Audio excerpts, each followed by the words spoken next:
नमस्ते, Radhe Radhe, hello everyone, welcome to our channel Bioverse the universe of biology. तो hopefully BSc first sem के सभी students बहुत अच्छे से पढ़ाई कर रहे होंगे, बहुत मन लगाकर पढ़ाई कर रहे होंगे। आपको जितने भी लेक्चर्स प्रोवाइड हो रहे हैं आप उसके नोट्स बना रहे होंगे और उसे रिवाइज़ कर रहे होंगे ताकि एग्ज़ाम टाइम में आपको कोई प्रॉब्लम ना हो। और अगर आपको कोई पढ़ाने से मेरे दिक्कत या प्रॉब्लम होती है तो आप हमारे इंस्टाग्राम चैनल या टेलीग्राम चैनल पर मैसेज कर सकते हैं या कमेंट सेक्शन में मैसेज कर सकते हैं। तो आज हम जो पढ़ने वाले सिस्टम, अभी तक हमने यूनिट सेकंड कवर किया था, ठीक है। यूनिट फर्स्ट का एक पार्ट छूटा था जो कि था आपका एंडो मेम्ब्रेन सिस्टम, ठीक है। ये आपकी यूनिट फर्स्ट का पार्ट है, endo membrane system. Endo membrane system क्या होता है, ठीक है। अब ये ऐसे बड़ा सा नाम है एंडो मेम्ब्रेन सिस्टम। मेम्ब्रेन का मतलब क्या होता है, जो बाहर की लेयर है सेल की, ठीक है, उसको क्या कहते हैं, प्लाज्मा मेम्ब्रेन। उसके मेम्ब्रेन के अंदर पाए जाने वाले सिस्टम को एंडो मेम्ब्रेन सिस्टम कहते हैं। अब एंडो मेम्ब्रेन सिस्टम कुछ ऑर्गेनेल से मिलकर बना होता है, उसको हम देखेंगे। एंडो मेम्ब्रेन सिस्टम को आप थोड़ा सा समझ लीजिए। एंडो मेम्ब्रेन सिस्टम क्या होता है, ये एक कॉम्प्लेक्स नेटवर्क होता है मेम्ब्रेन का, जो कि यूकैरियोटिक सेल में पाया जाता है। फर्दर कहाँ, eukaryotic cell, prokaryotic cell, eukaryotic cell में डिफरेंस मैंने आपको बताया था कि क्या होता है, क्या चीज़ें होती हैं। अभी आप बोलेंगे क्यों ये यूकैरियोटिक में पाया जाता है, क्योंकि इसका एक पार्ट है न्यूक्लियर इन्वेलप। अब न्यूक्लियर इन्वेलप क्या होता है, न्यूक्लियस के बाहर जो ये पाया जाता है स्ट्रक्चर, उसको न्यूक्लियर इन्वेलप कहते हैं। और आपकी प्रोकैरियोट में तो न्यूक्लियस ही नहीं डेवलप होता है अच्छे से, तो उसमें न्यूक्लियर इन्वेलप कहाँ से पाया जाएगा, ठीक है। तो होपफुली आपको ये सारी चीज़ें समझ में आ गई होंगी कि यहाँ पे किस चीज़ की बात की जा रही है, ठीक है। तो एंडो मेम्ब्रेन सिस्टम क्या होता है, कॉम्प्लेक्स नेटवर्क होता है मेम्ब्रेन्स, जो मेम्ब्रेन के अंदर पाया जाता है, ठीक है। इंटरकनेक्टेड स्ट्रक्चर से मिलकर बना होता है, एक दूसरे से ये स्ट्रक्चर कनेक्टेड होंगे, ठीक है। और परफॉर्म करती हैं इसेंशियल जो फंक्शन है, काम को परफॉर्म करती है, जैसे प्रोटीन सिंथेसिस, किसी चीज़ को ट्रांसपोर्ट करने के लिए, मॉडिफिकेशन के लिए और डिग्रेडेशन के लिए। अब ये जो बात एक वर्ड बोली है कि इंटरकनेक्टेड स्ट्रक्चर, इंटरकनेक्टेड स्ट्रक्चर, अब मैं डायग्राम लेकर आई हूँ, इसको आप देखिए। ये देखिए, ये इंटरकनेक्टेड क्यों कह रहा है, क्योंकि यहाँ पे आप देख सकते हैं ये रहा आपका न्यूक्लियर इन्वेलप, ठीक है। इस सेल में ऐसे न्यूक्लियस है, यहाँ भी आप देख सकते हैं सेल में ऐसे न्यूक्लियस है, ठीक है, इसके अंदर न्यूक्लियोलस है। तो यहाँ पे क्या हो रहा है, ये न्यूक्लियस है, ठीक है, कलर मैं चेंज कर दूँ, ये रहा आपका न्यूक्लियर इन्वेलप, ये इसी का पार्ट है, ठीक है। अब न्यूक्लियर इन्वेलप से ही अटैच है आपका एंडोप्लाज्मिक रेटिकुलम। अब आप ये देख रहे हैं वेसिकल्स का, इस तरीके से यहाँ से कोई चीज़ निकल के बाहर आ रही है, ये भी क्या है, न्यूक्लियर इन्वेलप से अटैच है। आपका रफ एंडोप्लाज्मिक रेटिकुलम, लाइसोम भी क्या करता है, ट्रांसपोर्ट का काम करता है। फिर यहाँ पे इसी से अटैच गोल्गी कॉम्प्लेक्स है, ठीक है। और ये एक सेल था, एक सेल का एनवायरनमेंट, और ये सेल मेम्ब्रेन है, और इस सेल से कुछ चीज़ें बाहर जा रही हैं। मतलब यहाँ पे क्या हो रहा है, सेल के अंदर भी ट्रांसपोर्ट हो रहा है, ठीक है, इस तरीके से आप देख रहे हैं, यहाँ से निकल के यहाँ यहाँ यहाँ, और सेल के बाहर भी ट्रांसपोर्ट हो रहा है। तो ये दोनों तरीके का ट्रांसपोर्ट करते हैं, चाहे सेल के अंदर हो या सेल के बाहर। और ये सारे स्ट्रक्चर्स क्या होते हैं, एक दूसरे से इंटरकनेक्टेड होते हैं। कौन कौन से स्ट्रक्चर होते हैं, उन स्ट्रक्चर में आपका पाया जाता है न्यूक्लियर इन्वेलप, ठीक है, nuclear envelope, endoplasmic reticulum, Golgi apparatus, lysosome and vacuoles in plant cell and vesicles, ठीक है। तो तीन चीज़ें हो गई, NEGLV, ठीक है। आप इसको इस तरीके से शॉर्ट टर्म याद भी कर सकते हैं। बेसिकली 5 चीज़ें इसमें पाई जाती है, न्यूक्लियर इन्वेलप, ठीक है, nuclear envelope, endoplasmic reticulum, Golgi apparatus, lysosome and vacuoles. आप इसको एक बार और देख लीजिए, ठीक है। यहाँ पे आप देख सकते हैं न्यूक्लियर इन्वेलप, यहाँ पे आ गया आपका एंडोप्लाज्मिक रेटिकुलम, इस तरीके से यहाँ पे पाया जा रहा है, ठीक है।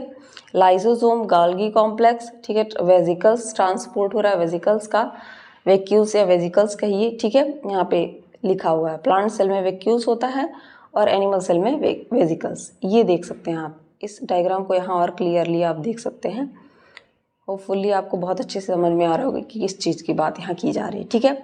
एंडोमेम्ब्रेन सिस्टम कॉम्प्लेक्स स्ट्रक्चर होते हैं, इंटरकनेक्टेड होते हैं एक दूसरे से। वहाँ पे nuclear envelope, Golgi complex, nuclear envelope, endoplasmic reticulum, Golgi complex, lysosome और वेसिकल्स या वैक्यूल्स पाए जाते हैं प्लांट सेल में। इस तरीके से कुछ स्ट्रक्चर पाया जाता है यहाँ पे, ठीक है। ये रहा आपका न्यूक्लियस, न्यूक्लियस में न्यूक्लियोलस पाया जा रहा है, बाहर की तरफ न्यूक्लियर इन्वेलप पाया जाएगा, ठीक है। इस तरीके से यहाँ पे आप देख रहे हैं गोल्गी ऑपरेटस पाया जाएगा, एंडोप्लाज्मिक रेटिकुलम उसी से अटैच है, ठीक है। वैक्यूल्स है यहाँ पे, ठीक है, वेजाइकल्स होंगे आपके एनिमल सेल में। तो इस तरीके से ये स्ट्रक्चर पाया जाता है। होपफुली ये सारी चीज, इतनी पॉइंट्स आपको समझ में आ गए होंगे, ठीक है, एंडोमेम्ब्रेन सिस्टम के बारे में। तो एंडोमेम्ब्रेन के सिस्टम के ऑर्गेनेल्स आपको समझ में आ गए होंगे, ये एक दूसरे से इंटरकनेक्टेड होते हैं, कैसे होते हैं ये भी बताया मैंने आपको। फंक्शन क्या होता है एंडोमेम्ब्रेन सिस्टम का, तो पहला ही फंक्शन क्या है, प्रोटीन सिंथेसिस का। तो आप सबको पता है कि जो एंडोप्लाज्मिक रेटिकुलम होता है, इस तरीके से स्ट्रक्चर आपने एंडोप्लाज्मिक रेटिकुलम का देखा, इस पे क्या होता है, इस तरीके से राइबोसोम्स पाए जाते हैं, इस तरीके से राइबोसोम्स पाए जाते हैं। और आप सबको पता है राइबोसोम क्या करते हैं, प्रोटीन सिंथेसिस का काम करते हैं। ये चीज़ मैं आपको पढ़ा चुकी हूँ, बताने की जरूरत नहीं है, ठीक है। तो राइबोसोम क्या कर रहे हैं, प्रोटीन सिंथेसिस का काम कर रहे हैं। तो यहाँ पे यही चीज़ लिखी हुई है, जो एंडोप्लाज्मिक रेटिकुलम होता है, ER synthesized protein that are destined for secretion or insertion into the cell membrane, जो किसके लिए, ये इनकी डेस्टिनी क्या होती है, किसके लिए डिसाइडेड होते हैं कि सेक्रीशन होगा सेल के अंदर या सेल के बाहर, ठीक है। प्रोटीन मॉडिफिकेशन एंड सॉर्टिंग में अब ये क्या होता है, protein synthesising in the rough endoplasmic reticulum में प्रोटीन सिंथेसाइज होता है, उसके बाद उसका मॉडिफिकेशन होता है। मॉडिफिकेशन मतलब कुछ चेंजेस, जैसे एक प्रोसेस होता है ग्लाइकोसाइलेशन। आप इसको समझ लीजिए कि जो एंडोप्लाज्मिक रेटिकुलम यहाँ पे बना, ठीक है, सेल में, आप यहाँ देखिए, यहाँ सेल में, ठीक है, सेल में यहाँ पे रफ एंडोप्लाज्मिक रेटिकुलम यहाँ पे बना और इसको बाहर जाना है। तो इसमें क्या होगा, कुछ मान लीजिए इस तरीके का स्ट्रक्चर है, तो इसमें कुछ मॉडिफिकेशन, ऐसे टैगिंग कर दी जाएगी, कुछ अटैच कर दिया जाएगा, ताकि इसको पता रहे कि मुझे वहाँ जाकर क्या काम करना है, ठीक है, ताकि मुझे वहाँ बाहर जाकर क्या काम करना है, ठीक है। जैसे मान लीजिए आप, मैं आपको एक एग्जाम्पल दूँ, हाँ, लाइट वाला, जैसे आप क्रॉस करते हैं, रोड क्रॉस करते हैं, तो लाइट लगी होती है, जब ज़्यादा ट्रैफिक हो जाता है तो आपकी रेड लाइट जल जाती है, फिर येलो होगी, उसके बाद ग्रीन होगी, तो आपको जाना रहता है, ठीक है। अगर ये सिस्टम ना हो तो एक्सीडेंट कितने ज़्यादा होंगे, वही काम यहाँ पे होता है। इनको अगर मॉडिफाई ना किया जाए, इनको एक सिग्नल ना दिया जाए, इनको एक टारगेट ना दिया जाए, तो आप किसी भी डायरेक्शन में वर्क करते रहेंगे, आपका काम नहीं पूरा होगा। जैसे अगर आप किसी एग्जाम की प्रिपरेशन नहीं कर रहे हैं और आप सही डायरेक्शन में उस एग्जाम की प्रिपरेशन नहीं कर रहे हैं, तो वो एग्जाम आपका क्रैक नहीं होगा। उसी तरीके से सेल में भी क्या होता है, थोड़ा सा इनमें मॉडिफिकेशन कर दिया जाता है, ताकि अपने कहाँ से इनको कहाँ जाना है उस चीज़ को ये कर लें, ठीक है। होपफुली इस एग्जाम्पल से आपको समझ में आ गया होगा। तो इनमें मॉडिफिकेशन कर दिया जाता है और then transported to the Golgi apparatus. उसके बाद गोल्गी अपैरेटस में जाते हैं, फर्दर इनकी प्रोसेसिंग होती है। प्रोसेसिंग का मतलब भी होता है कुछ चेंजेस करना, ठीक है। प्रोसेसिंग वगैरह अभी आप ऐसे समझ लीजिए कि इनमें कुछ चेंजेस किए जाते हैं। इस चेंजेस को आप आगे जब सेमेस्टर्स पढ़ेंगे, तो आप जब ट्रांसलेशन वगैरह पढ़ेंगे, डीएनए से आरएनए कैसे बनता है, आरएनए से प्रोटीन कैसे बनता है, तो जब डीएनए से आरएनए बनता है, ठीक है, डीएनए से आरएनए, तो इस आरएनए की फिर फर्दर प्रोसेसिंग की जाती है, मतलब इसमें मॉडिफिकेशन किया जाता है, कैप अटैच किया जाता है, इसका टेल अटैच किया जाता है, इस तरीके से यहाँ कैप लगाया जाएगा, ऐसे टेल लगाया जाएगा, ताकि ये बाहर जाके अच्छे से काम करे, ठीक है। प्रोसेसिंग की जाती है, ठीक है, sorting and packing into vesicles for delivery to specific destination, और इनको वेसिकल्स में पैक किया जाता है, जैसा कि आपने अभी ऊपर देखा भी, ठीक है, कि किस तरीके से इनको वेसिकल्स में इस तरीके से पैक किया जा रहा है, उसके बाद इनको बाहर ट्रांसपोर्ट किया जा रहा है। तो फुली ये चीज़ें आपको समझ में आ गई। लिपिड का मेटाबॉलिज्म करता है endomembrane system. Smooth endoplasmic reticulum, rough endoplasmic reticulum, smooth endoplasmic reticulum, दो पाए जाते हैं। तो यहाँ पे लिपिड की सिंथेसिस होती है, जिसमें फॉस्फोलिपिड और स्टेरॉयड आते हैं। प्लाज्मा मेम्ब्रेन आप तक पढ़ चुके होंगे, और ये दोनों उसके बहुत इंपॉर्टेंट कंपोनेंट है, फॉस्फोलिपिड और स्टेरॉयड। और particles in detoxification process, liver वगैरह में आप पढ़ेंगे, डिटॉक्सिफिकेशन का प्रोसेस होता है। इसमें क्या होता है, H2O2 हमारे बॉडी में एक कंपोनेंट पाया जाता है सेल्स में, ठीक है, H2O2, जिसको कि हम क्या कहते हैं, हाइड्रोजन परऑक्साइड, ठीक है। इसको डिटॉक्सिफाई किया जाता है, कैसे, इसको तोड़ दिया जाता है H2 एंड ऑक्सीजन में, ठीक है, क्योंकि अगर ये इस फॉर्म में हमारे सेल में पाया जाएगा तो हमारे सेल को बहुत ज़्यादा हार्मफुल इफेक्ट कॉज करेगा, क्योंकि ये हाइड्रोजन परऑक्साइड क्या होता है, पॉइजनस होता है हल्का सा, ठीक है। तो ये इसको इसमें तोड़ दिया जाता है, इस प्रोसेस को कहते हैं डिटॉक्सिफिकेशन। तो होपफुली आपको एक एक वर्ड समझ में आ रहा होगा कि हम किस चीज़ की यहाँ पे बात कर रहे हैं, ठीक है। तो चलिए आगे देखते हैं। ट्रांसपोर्ट ऑफ द मॉलिक्यूल्स, ये ट्रांसपोर्ट ऑफ मॉलिक्यूल्स में हेल्प करता है। आपने देखा है कि वेसिकल्स जो होते हैं transport molecules between different components of the endomembrane system and to and from the cell membrane, ठीक है। या तो ये सेल के अंदर ही आपने देखा इस तरीके से था कि सेल के अंदर ही यहाँ पे इस तरीके से यहाँ आ रहा था, यहाँ आ रहा है, या सेल के बाहर ट्रांसपोर्ट कर रहा था, जो मैंने आपको दिखाया। एक बार मैं और दिखा देती हूँ इस तरीके से, या तो सेल के अंदर ही या इस तरीके से सेल के बाहर भी ट्रांसपोर्ट हो सकता है। तो होपफुली ये बातें आपको समझ में आ गई होंगी। सेलुलर डिटॉक्सिफिकेशन में बताया मैंने, स्मूथ एंडोप्लाज्मिक रेटिकुलम क्या होते हैं, डिटॉक्सिफाई करते हैं ड्रग को, पॉइजन को, एंजाइमेटिक रिएक्शन दो जो कि मॉडिफाई करते हैं मॉलिक्यूल्स को वाटर सॉल्युबल बनाते हैं और ईजियर टू एक्सक्रीट। अभी देखा आपने देखा कि H2O2 को किस में कन्वर्ट कर दिया जा रहा था, H2O2 को वाटर और ऑक्सीजन में कन्वर्ट कर दिया जा रहा था, डिटॉक्सिफाई कर दिया जाता। अब ये ईजी है, अब ये इसमें कोई भी चीज़ क्या होगी, अच्छे से क्या होगी, घुल जाएगी। वाटर का आपको पता है pH 7 होता है और ये इजीली सॉल्युबल होता है, कोई भी चीज़ इसमें इजीली सॉल्युबल हो जाती है। तो ये सॉल्युबल हो जाएगा और एक्सक्रीशन में भी हेल्प करेगा। जब इजीली सॉल्युबल हो जाएगा तो एक्सक्रीटरी एनस के थ्रू इजीली पास हो जाएगा। इंटरसेलुलर डाइजेशन क्या होता है, लाइसोसोम्स आप सब जानते हैं। लाइसोसोम क्या होते हैं, लाइसोसोम पाए जाते हैं, हमने लाइसोसोम मैंने आपको दिखा, उसमें एंजाइम्स पाए जाते हैं। तो लाइसोसोम क्या करते हैं, ब्रेक डाउन करते हैं सेलुलर वेस्टेज का, डैमेज ऑर्गेनेल का और इंजेस्टेड मटेरियल का। ये क्या करते हैं, जो भी खराब मटेरियल है, टूट फूट गया है, उसको क्या करेंगे, अपने अंदर ले लेंगे, उसको ब्रेक डाउन करेंगे, उसको तोड़ेंगे। ठीक है, कैसे, फैगोसाइटोसिस और ऑटोफैजी के द्वारा। फैगोसाइटोसिस क्या होता है, इसको आप समझेंगे। फैगोसाइटोसिस मतलब होता है सेल ईटिंग। ठीक है, सेल ईटिंग मतलब ये क्या करेंगे, उसको ऐसे टूट जाएगा और उसको तोड़ तोड़ के खा जाना। ठीक है, आप इसको अच्छे से समझेंगे जब इसके आगे आप पढ़ेंगे, आपको पढ़ना है यहाँ इसी में फैगोसाइटोसिस। ठीक है, जब आप पढ़ेंगे। ठीक है, तो ये क्या करता है, releasing nutrient that can be reused by the cell, और उस न्यूट्रिएंट को क्या कर देंगे, रिलीज कर देंगे, जिसको सेल फिर से यूज कर सकता है। तो होपफुली आपको इसका फंक्शन समझ में आ गया होगा। ये रहा एंडोमेम्ब्रेन सिस्टम, इस तरीके से कुछ इसमें काम होता है, आप देख लीजिए। ये रहा न्यूक्लियस का न्यूक्लियर इन्वेलप, उसके बाद एंडोप्लाज्मिक रेटिकुलम इसका पार्ट है, फिर इसी से अटैच गोल्गी बॉडी इसका पार्ट है, और देन लाइसोसोम, और लाइसोसोम में एंडोसोम, ये सारी चीज़ें पाई जाती है, और वेजाइकल्स। ठीक है, वेजाइकल्स यहाँ नहीं लिखा हुआ है। इस तरीके से आप देख रहे हैं, यहाँ से क्या हो रहा है, ये आया, यहाँ पे क्या हो रहा है, ट्रांसपोर्ट हो रहा है वेजाइकल्स का। ये अभी प्रोसेस आपको पढ़नी, exocytosis, endocytosis, protein targeting and sorting. Exocytosis का मतलब होता है जब कोई चीज़ सेल से बाहर जा रही है। ठीक है, और एंडोसाइटोसिस मतलब होगा कोई चीज़ बाहर से सेल के अंदर आ रही है। एंडो का मतलब होता है अंडर, एक्सो का मतलब होता है बाहर। कोई चीज़ बाहर जाएगी दैट इज एक्सोसाइटोसिस, और कोई चीज़ अंदर आएगी दैट इज एंडोसाइटोसिस। तो ट्रांसपोर्ट होगा वेसाइकल्स का सेल के अंदर भी, सेल के बाहर भी। ये सारी चीज़ें मैंने आपको बताई है। होप मन करे तो ये डायग्राम का आप स्क्रीनशॉट ले लीजिए, इसको बना लीजिए अपनी कॉपी में। प्रोटीन टारगेटिंग एंड सॉर्टिंग क्या होता है, ठीक है। तो टारगेटिंग का मतलब होता है किसी चीज़ को टारगेट करना, और शॉर्टिंग का मतलब होता है उस चीज़ को वहाँ तक पहुँचाना। ठीक है, टारगेट, जैसे आपका टारगेट है कि आपको सेमेस्टर का एग्जाम बहुत अच्छे से क्लियर करना है, तो आप क्या करेंगे, यूट्यूब से पढ़ाई करेंगे, अपने आप से पढ़ाई करेंगे, क्वेश्चन पेपर सॉल्व करेंगे, ताकि क्वेश्चन पेपर कई बैठ के आप राइट भी करेंगे अगर आपको राइट करना है, या OMR शीट भरेंगे कि जिस तरीके से भी आपका एग्जाम होगा। ये जो आपकी प्रैक्टिस रहेगी ये आपको एग्जाम हॉल में हेल्प करेगी, क्योंकि एग्जाम हॉल में आपको 3 घंटे ही मिलते हैं। उस 3 आवर्स 2.5 आवर्स जो भी आपको मिलते हैं उतने में ही आपको पूरा पेपर करना रहता है। वहाँ आपको सोचने तक का टाइम नहीं मिलता है कि क्या लिखना है, मतलब आपके दिमाग में सारी चीज़ें रहनी चाहिए, बस आपको लिखना रहे, तब आपका पेपर कंप्लीट होगा बहुत अच्छे से और आप बहुत अच्छे मार्क्स लाएंगे। या आपका गोल है कोई एग्जाम क्लियर करना, तो क्या करेंगे, आप एक टारगेट बनाएंगे, उसके हिसाब से काम करेंगे। तो वही कुछ ऐसा यहाँ पे होता है।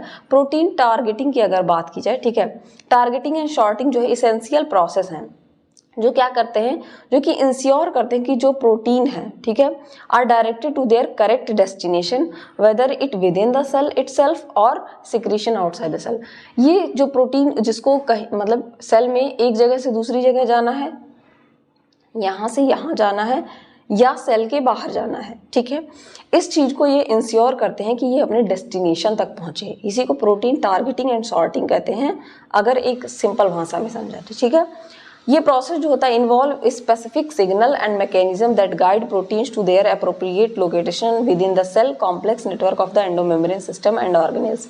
ये जो होता है एक मतलब स्पेसिफिक सिग्नल चलाते हैं। जैसे मान लीजिए ये सेल है, सेल के अंदर इसको यहाँ से यहाँ जाना है, तो ये क्या करेंगे, इसके ऊपर एक सिग्नल इस तरीके से अटैच कर देंगे यहाँ ऐसे, कि तुमको अब, और दूसरा जो टारगेट रहेगा उसको यहाँ पे सिग्नल अटैच कर देंगे। इन दोनों का पता रहेगा कि हमें यहाँ पे पहुँचना है। समझ रहे हैं? सिग्नल का मतलब यही होता है। जैसे मैंने रेड लाइट वाला अभी आपको बताया कि वहाँ पे जब रेड लाइट होती है तो आप रुक जाते हैं, येलो होगी तो आप रेडी हो जाएंगे, और ग्रीन होती है तो आप रोड क्रॉस करते हैं या जो भी काम कर रहे हैं उसको करते हैं। तो वही चीज़ यहाँ पे सिग्नल का काम करते हैं। कुछ सिग्नल्स लगे होते हैं जो इस सेल को बताते हैं कि आपको यहाँ से यहाँ जाना है। ठीक है, जैसे आपकी बॉडी में क्या पाए जाते हैं, हार्मोन्स कई सारे, पिट्यूटरी उनका सिक्रेशन करता है, तो हर हार्मोन को पता होता है कि मुझे कहाँ जाना है। सोचिए अगर वो ना पता हो और हार्मोन का सिक्रेशन हो तो हम लोग की बॉडी में क्या ही हो जाएगा। हम लोग कहीं पे कोई हार्मोन अलग वर्क कर रहा है, कोई हार्मोन अलग वर्क कर रहा है, वही जब अलग वर्क करने लगता है तो हमारी बॉडी को प्रॉब्लम होती है। ठीक है, इसी वजह से इन सब का अच्छे से काम करना बहुत जरूरी है ताकि हमारी बॉडी अच्छी तरीके से चल सके। तो होपफुली आपको समझ में आ गया होगा कि बेसिकली इसमें क्या होता है। अब कुछ सिग्नल सीक्वेंस इसमें काम करते हैं, जैसे many proteins are destined for specific organelle or secretion contain signal sequence और signal that act as a tag। मैंने आपको बताया सेल के अंदर इसको यहाँ से यहाँ जाना है तो इसके ऊपर ऐसे टैगिंग कर दी जाती है, इस तरीके से टैग लगा दिया जाता है कि तुमको इसके पास जाना है। ठीक है, यही टैग क्या करते हैं, गाइड करते हैं प्रोटीन को उनके टारगेट लोकेशन तक पहुंचने के लिए। अब एग्जाम्पल के लिए कुछ एग्जाम्पल दिया गया है, जिसमें एग्जाम्पल में देखें ER सिग्नल सीक्वेंस की बात की गई है। ER सिग्नल सीक्वेंस क्या होते हैं इसके बारे में हम थोड़ा सा समझेंगे, तब आपको चीजें अच्छे से समझ में आएंगी। ठीक है, ER सिग्नल सीक्वेंस में क्या होता है, protein destined for the endoplasmic reticulum have an ER signal sequence eight there and terminus. अब देखिए इस तरीके से मान लीजिए होता है। ठीक है, आप सबको पता है कि ये प्रोटीन की बात की जाए तो प्रोटीन अमीनो एसिड से मिलकर बने होते हैं। प्रोटीन का स्ट्रक्चर क्या होता है, एक बार मैं बता दूं तब आपको एंड टर्मिनस समझ में आएगा। प्रोटीन का स्ट्रक्चर कुछ इस तरीके से होता है, ये सेल है, 4 इसमें डिफरेंट ग्रुप लगे होते हैं अमीनो एसिड। इस तरीके से प्रोटीन जो है इस तरीके से अमीनो एसिड से मिलकर बना होता है, ये अमीनो एसिड्स होते हैं। ठीक है, HCH2, ठीक है, COOH और NH3।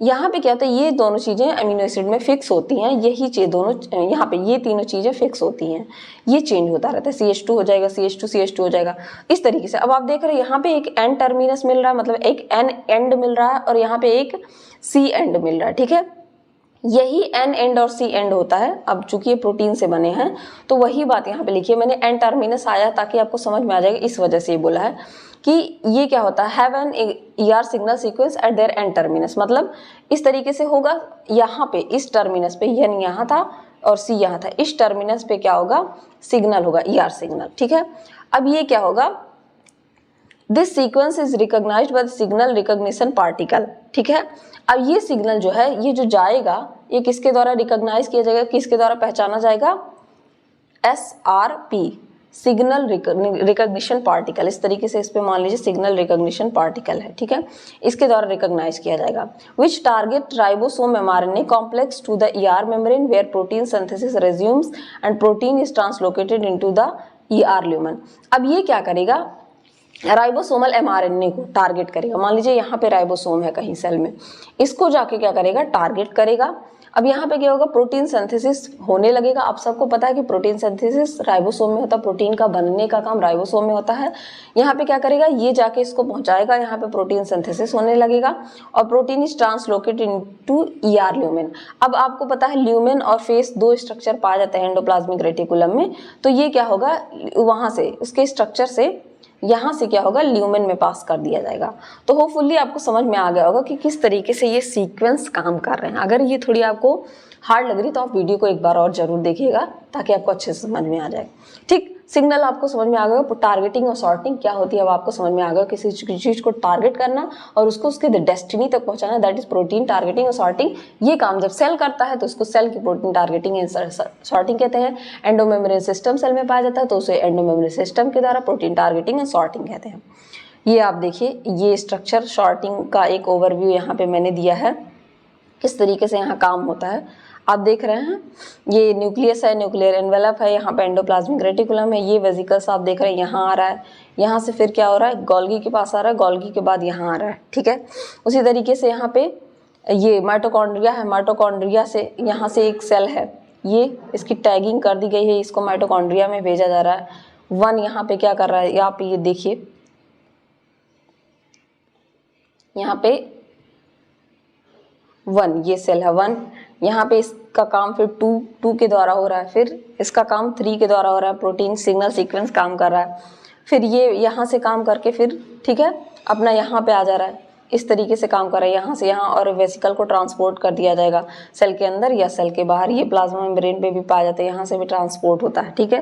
प्लाज्मा मेम्ब्रेन में मैंने आपको बताया था इंट्रिंसिक प्रोटीन पाए जाते हैं जो कि क्या करते हैं, ट्रांसपोर्ट का काम करते हैं। इसी तरीके का एक डायग्राम यहाँ पे भी आप देख सकते हैं, ठीक है, किस तरीके से इसमें काम हो रहा है, ठीक है।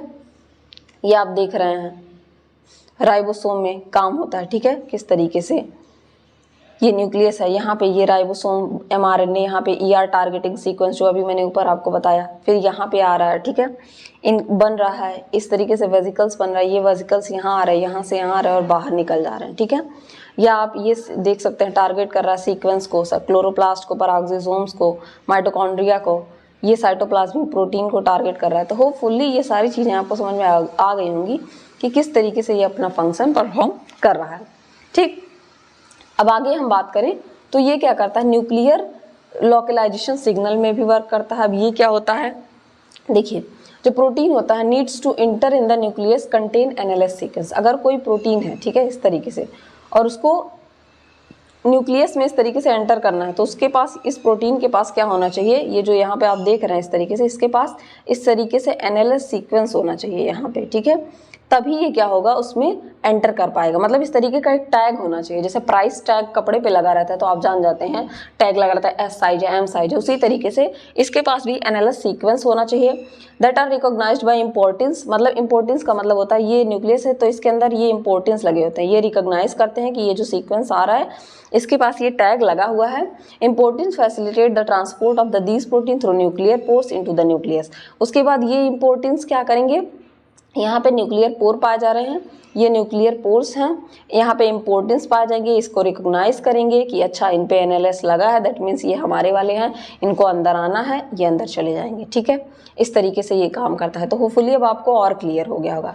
शॉर्टिंग सिग्नल क्या होते हैं, in addition to the signal sequence for organelle targeting protein में contain sorting signals. Sorting signals पाए जाते हैं that direct them to specific compartment within the organelles. मतलब ये ऐसे मैंने बताया ना कि ये कोई है, इसके ऊपर ऐसे टैग लगा होता है, टैग, ये टैग बताता है कि हाँ तुमको न्यूक्लियस के अंदर ही जाना है, यही बात यहाँ पे बोली जा रही है, ठीक है। कि आपको डिफरेंट किस ऑर्गेनल में जाना है, जैसे such a different region of the golgi apparatus और lysosome. These signals help proteins reach to their final function destination within the cell. और ये जो मतलब प्रोटीन सिग्नल होते हैं, ये जो सिग्नल होते हैं, जो सॉर्टिंग सिग्नल लगाए जा रहे हैं, ये किसी भी ऑर्गेनेल को, किसी भी चीज़ को उसके फंक्शनल ऑर्गेनेल तक, उसको चाहे एंडोप्लाज्मिक रेटिकुलम में जाना हो, चाहे गोल्गी में जाना हो, या राइबोसोम में, या न्यूक्लियस में, कहीं भी जाना हो, वो हेल्प करते हैं उस टैग के द्वारा कि वो आपको यहाँ जाना है। उसके बाद उस टैग जब न्यूक्लियस के पास पहुँचेंगे तो वहाँ पे इंपोर्टिन यानी कि जो उसके बाहर पोर पे स्ट्रक्चर पाए जाएंगे, वो उसको रिकॉग्नाइज करेंगे कि अच्छा, जैसे आपके सेंसर्स लगे होते हैं, अब आपके सेंसर्स लगे होते हैं, कहीं भी आप जाते हैं आपका बायोमेट्रिक होता है, तो वो सेंस कर लेते हैं आपके फिंगरप्रिंट, आपके स्कैन करके फिंगर को कि वो आप ही हैं। उसी तरीके से ये सेंसर्स क्या करते हैं, उस चीज़ को स्कैन करते हैं, उस टैग को स्कैन करते हैं। जैसे आप मॉल्स में जाते हैं, उस टैग को स्कैन करके प्राइस बता दिया जाता है, उसी तरीके से स्कैन करते हैं और जान जाते हैं कि ये हमारे सिग्नल है, उसको अंदर आने देते हैं। तो होपफुली जितने एग्जाम्पल्स ईजी मैंने दिया आपके डे टू डे लाइफ से रिलेटेड, तो आपको ये चीज़ें समझ में आ गई होंगी। इसमें 2 चीज़ें और पढ़नी है आपको, एक्सोसाइटोसिस एंड एंडोसाइटोसिस। एक्सोसाइटोसिस जैसा कि मैंने आपको बताया, एक्सोसाइटोसिस का मतलब होता है किसी चीज़ का सेल के बाहर जाना, ठीक है। ये आप देख रहे हैं एंडोप्लाज्मिक रेटिकुलम है, इसमें माइक्रो बॉडीज बन रही हैं, ठीक है।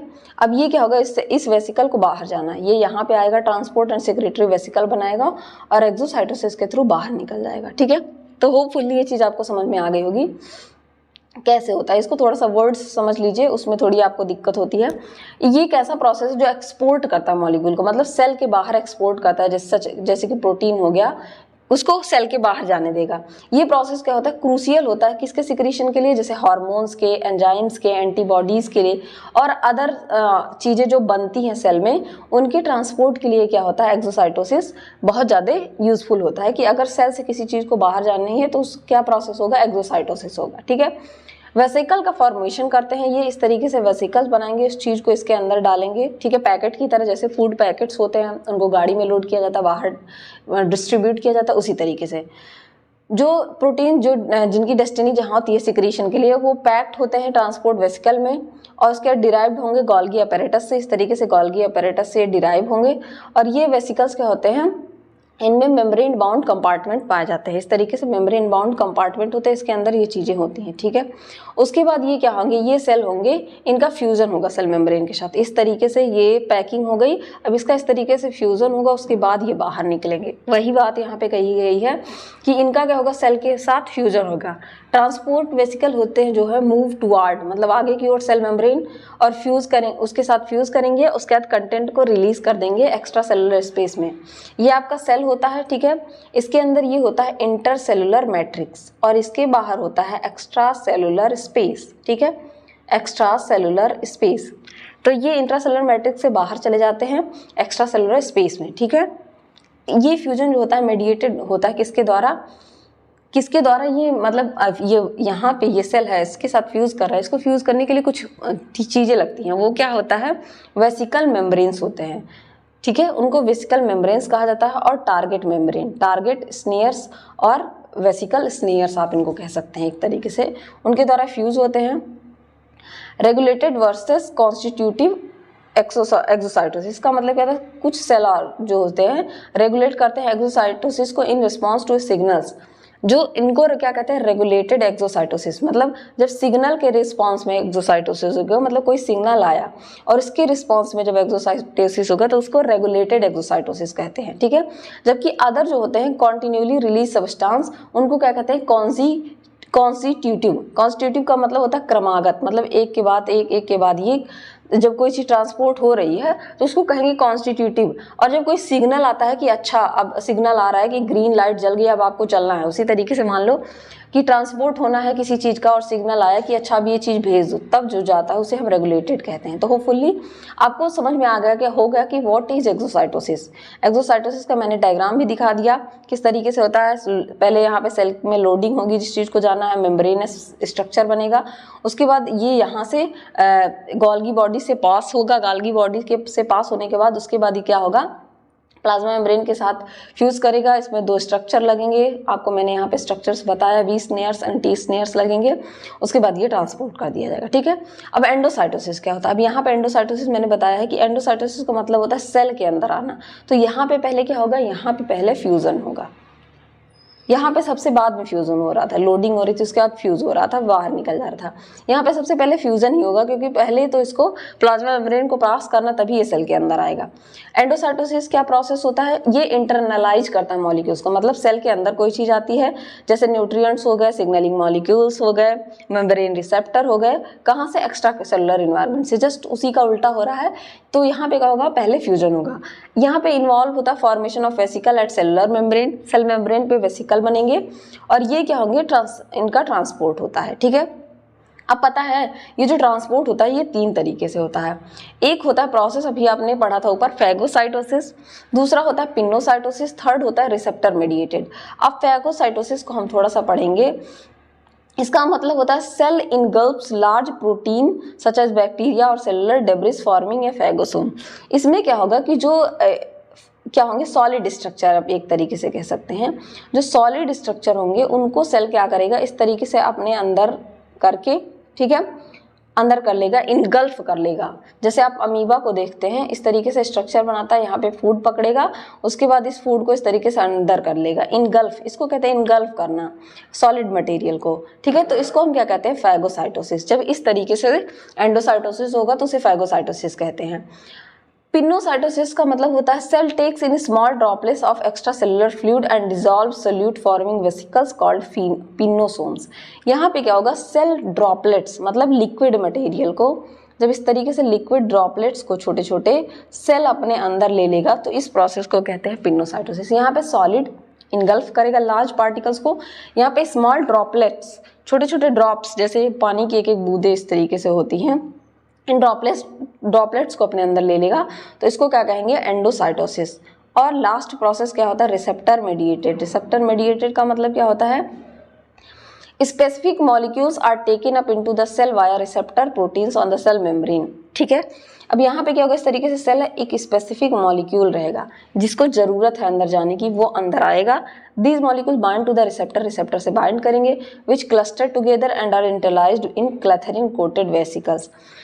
उसके बाद ये क्या होंगे, रिसेप्टर लगेगा इन पे और इस तरीके से एक कोटिंग लगेगी। ठीक है, अभी आप बस इतना समझ लीजिए, इस तरीके से कोटिंग लगेगी, इसको कहते हैं क्लैथरीन। उसके बाद इनको क्लैथरिंग से कोटिंग की जाएगी, उसके बाद इनको क्या कर लिया जाएगा, इस तरीके से इंटरनलाइज कर लिया जाएगा। ठीक है, अंदर ले लिया जाएगा। तो एक तो हो गया कि सेल ईट कर ले रहा है उस चीज़ को, दूसरा ड्रिंकिंग के फॉर्म में जो लिक्विड रहेंगे, और तीसरा रिसेप्टर लगेगा कि अब तुमको अंदर आना है, उसके बाद वो आएगा। तो होपफुली आपको एंडोमेम्ब्रेन सिस्टम पूरी तरीके से समझ में आ गया होगा। What is endomembrane system? Endomembrane system क्या कॉम्प्लेक्स नेटवर्क है, यूकेरियोट में पाया जाता है। 5 organelle, nuclear envelope, endoplasmic reticulum, Golgi apparatus, lysosome, vacuole से मिलकर बना होता है, जो इंटरकनेक्टेड होते हैं एक दूसरे से। प्रोटीन टारगेटिंग सॉर्टिंग करते हैं, एंडोसाइटोसिस करते हैं, एक्सोसाइटोसिस करते हैं। टारगेटिंग और सॉर्टिंग क्या है मैंने बताया आपको, एंडोसाइटोसिस एक्सोसाइटोसिस भी बताया। तो होपफुली सारी चीज़ें आपको समझ में आ गई होंगी। कोई क्वेरी प्रॉब्लम होती है तो आप कमेंट सेक्शन में बताइए, वहाँ पे वो रिजॉल्व किया जाएगा। Thank you everyone.